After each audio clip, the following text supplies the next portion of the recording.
ପ୍ରଭୁଙ୍କ ପ୍ରଶଂସାରେ ଗଗନ ଭେଦି ଉଠୁଥିବା ଏ ଭଜନ ଗୁଡ଼ିକୁ ଶୁଣିଲେ ସେ ଥିଲେ ବିଶ୍ୱାବସୁ, ଜଣେ ଶବର ରାଜା। ସେ ତାଙ୍କର ପ୍ରଭୁ ନୀଳମାଧବଙ୍କର ଭକ୍ତ ଥିଲେ। ସେ କେବଳ ତାଙ୍କୁ ହିଁ ପୂଜା କରୁଥିଲେ। ତାଙ୍କ ବିନା ଆଉ କେହି ବି ତାଙ୍କ ଠାକୁରଙ୍କୁ ଦେଖିନଥିଲେ। ବାପା, ନୀଳମାଧବଙ୍କ ଶିବା ପୂଜାରେ ଆପଣଙ୍କ ବିଳମ୍ବ ହେଉଛି?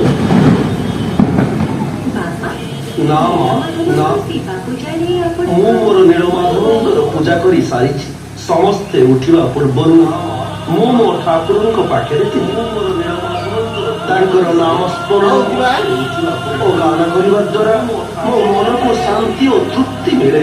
ବାପା, ତେବେ କାହିଁକି ଅନ୍ୟ ଲୋକଙ୍କୁ ଏମିତି ମହିମାମୟ ଦେବଙ୍କୁ ଆରାଧନା କରିବାକୁ ଦେଉନାହାନ୍ତି? ଲଳିତା, ବାପା, ସେଇଟା ହିଁ ଗୁମର। ଅନ୍ୟ ଲୋକଙ୍କୁ ମୋ ପ୍ରଭୁ କେବଳ ଆମ ଆଦିବାସୀମାନଙ୍କର ନୁହେଁ, ସମଗ୍ର ବିଶ୍ୱବାସୀଙ୍କର ଯତ୍ନ ନେବେ ବୋଲି ପ୍ରତିଜ୍ଞାବଦ୍ଧ।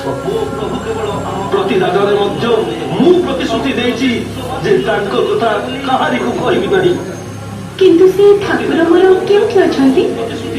ସେ ଘର ଜଙ୍ଗଲ ଭିତରେ ଗୋଟିଏ ଗୁମ୍ଫା ମଧ୍ୟରେ ରୁହନ୍ତି। ଠାକୁର ମୋର କେଉଁଠି ଅଛନ୍ତି? କିନ୍ତୁ ତାଙ୍କର ପବିତ୍ର ଆଲୋକରେ ସେ ଆଖପାଖ ଆଲୋକିତ ହୋଇ ଉଠିଛି।